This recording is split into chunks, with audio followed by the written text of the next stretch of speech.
Hi, we're just starting week 2 of our campaign and we're already at almost 15% of our goal.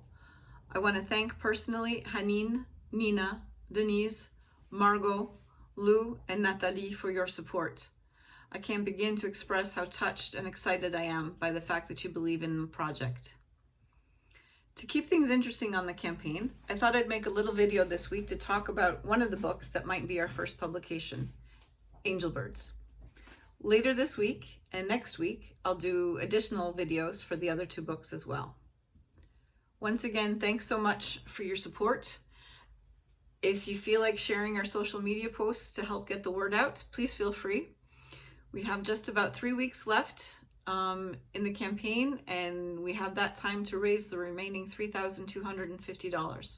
So if you share, you might find that it gets out to someone who's interested in the project just like you are. Thanks again for your support. And an excerpt then from Mes Anges, the French title, by Régine de Tombelle, who is a very well-known French author who has written biographies, many novels, and also children and young adult fiction. She's very versatile in her writing. The title of the book, Mes Anges, refers to a kind of bird. But the kind of the bird is less important than the name of the bird. Literally translated, Mes Anges would be my angels. So as a translator, I gave myself freedom to invent a species of bird. That's why the title of this book is called Angelbirds, because angels and birds are important to the story as it develops. And now an excerpt. Whenever he leans his face close to his mother's, it's like he's restarted her engine. The old woman talks and talks, just lets everything spill out.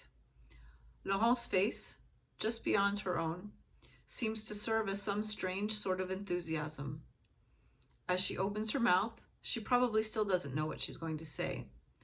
But Laurent's attentive eyes, his chin, his cheekbones, everything his gaze and the texture of his skin make her think about. It all provides her with an abundance of ideas and the courage to speak.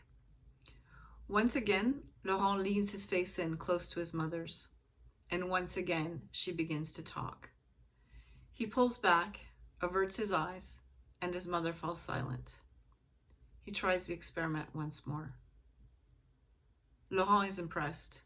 He literally puts her into a trance. He comes and works with her like a trainer for 2 reasons. First, so that on any perfectly ordinary afternoon, the old woman can suddenly be in an extraordinary state.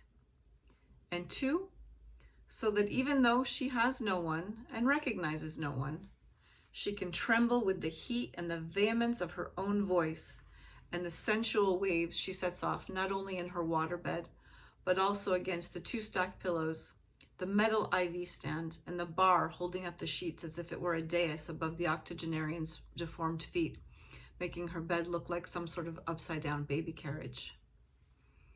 He always shaves carefully before coming to see his mother at the nursing home. He realizes how much his face matters to her. Now that he's become the trampoline, the path leading to the dangerous edge that she'll observe for a little while before getting all wound up and leaping over herself, or rather immersing herself in her own chatter for hours on end, while Laurent approaches and withdraws his face, rocking left and right on his seat, trying hard, despite the fact that his hands are so tiny, to grab the can of Orangina he always gets from the machine in the hall. So that's the end of the excerpt that I'm going to share with you for today. One of the reasons why I particularly like this book is because it's intergenerational.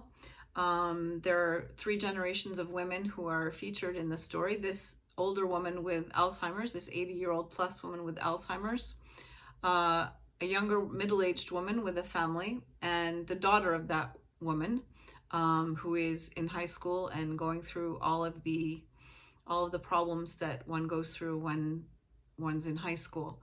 So it follows different women's lives at different moments in women's lives. And that's the reason why I chose this to be in the running for one of the first books that we publish. Thanks again for listening. Thanks ever so much for your support. It means so much to me. Thanks again. Have a good week.